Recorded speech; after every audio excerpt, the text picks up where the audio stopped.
Hello, everyone. Welcome to Celsius 233, your go-to place for fiction book summaries. Today, we will explore the depths of The Throne of Fire by Rick Riordan. The Throne of Fire by Rick Riordan, published in 2011, is the second installment in the Kane Chronicles. It follows siblings Carter and Sadie Kane as they race to awaken the Egyptian sun god Ra to prevent the chaos serpent Apophis from destroying the world. Blending Egyptian mythology with modern adventure, Riordan crafts a fast-paced and humorous tale filled with magic, danger, and heart. Plot summary: Carter and Sadie Kane stood on the precipice of chaos. After months of training young magicians at Brooklyn House, their time was running out. Apophis, the chaos serpent, was rising, threatening to unravel the world within 5 days. Their only hope lay in awakening the long-lost sun god, Ra, the only being who could challenge Apophis. But Ra had vanished centuries ago, retreating into a senile state in the depths of the Duet. To restore him, the Kanes would need to find 3 fragments of the Book of Ra, scattered across the globe. The siblings' journey began with an ambitious heist at the Brooklyn Museum, where the first scroll was hidden. A spell triggered by Sadie unleashed a rampaging griffin and a host of chaos spirits. With their trainees, Walt and Jazz, the Kanes barely escaped on the back of the griffin, bringing the scroll with them. Jazz, however, paid a heavy price, collapsing after a powerful healing spell. Her condition weighed heavily on the group, a grim reminder of the dangers they faced. Back at Brooklyn House, they learned the second scroll was held in the Russian stronghold of Vladimir Menshikov, a powerful magician aligned with Apophis. To retrieve it, they would need to infiltrate his fortress. Menshikov was ruthless, his scarred eyes and soft-spoken demeanor hiding a deadly resolve to crush the Kanes and their allies.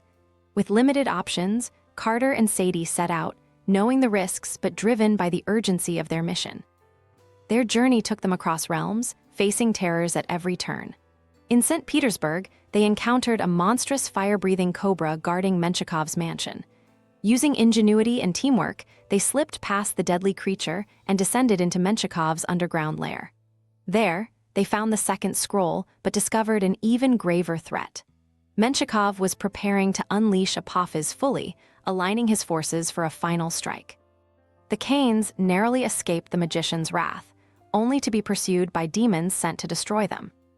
Their next destination led them deep into the Duet, the magical realm connecting the mortal world and the divine. Guided by a cryptic series of visions, they ventured into the place of Red Sands, a desolate and dangerous part of the Duet where the third and final scroll was said to reside. Along the way, Carter grappled with his feelings for Zia Rashid, a magician who had been a Shabti replica the last time he saw her. The real Zia had been hidden to protect her, but Carter believed she was key to their quest. Sadie, too, struggled with personal conflicts. Her bond with Walt deepened, but his fatal bloodline curse loomed over him, a ticking clock she couldn't stop. Her feelings for Anubis, the jackal-headed god of funerals, further complicated her emotions. Anubis appeared to warn her of the grave dangers they faced, but even his presence brought little comfort. The Kanes had to balance their personal struggles with the monumental task of saving the world. At the heart of the Duet, they faced the guardian of the final scroll, an ancient and deadly creature bound to Apophis. Using all their wits and power, they secured the fragment, but the Duet's unstable nature nearly consumed them. Carter's determination and Sadie's quick thinking brought them back to the mortal world, but not unscathed. The 3 scrolls were united, but reading them to awaken Ra came with a price. The Kanes realized they needed Zia's help, as her connection to the sun god was stronger than any of theirs. They found Zia in a remote location guarded by fire demons.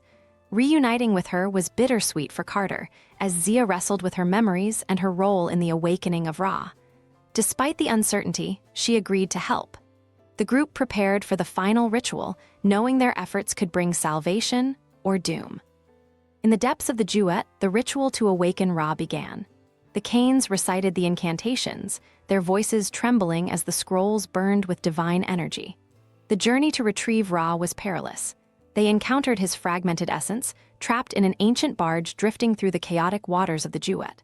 Ra appeared as a frail and senile figure, his mind scattered across time. Apophis's forces closed in, determined to stop the Kanes before Ra could rise. In a desperate bid to protect the barge, Carter summoned the Eye of Horus, channeling the war god's power to hold off Apophis's minions. Sadie called upon her bond with Isis to stabilize the chaotic waters, while Zia used her connection to Ra to restore fragments of his consciousness. Together, they brought the sun god back to his divine form, but he was far from the omnipotent deity they hoped for. Ra was playful, eccentric, and far from prepared for battle. Their return to the mortal world marked only the beginning of a larger conflict. Though Ra was awakened, Apophis's rise was not yet thwarted. The Kanes realized their battle against chaos would continue, but they had forged new alliances and strengthened their bonds. The fragments of the Book of Ra, now reassembled, glowed with potential, a beacon of hope amidst the looming darkness. With Ra's erratic but vital presence, the Kanes and their allies prepared for the trials ahead. That's all for now, but if you're loving the Kane Chronicles series, there's more waiting for you. Find the other books by Rick Riordan in the description or on Celsius 233. Remember, while our summaries capture the essence, they can never replace the full experience of reading the book. If this summary intrigued you, consider diving into the complete story, buy the book, and immerse yourself in Rick Riordan's original work. Bye-bye, take care, have fun.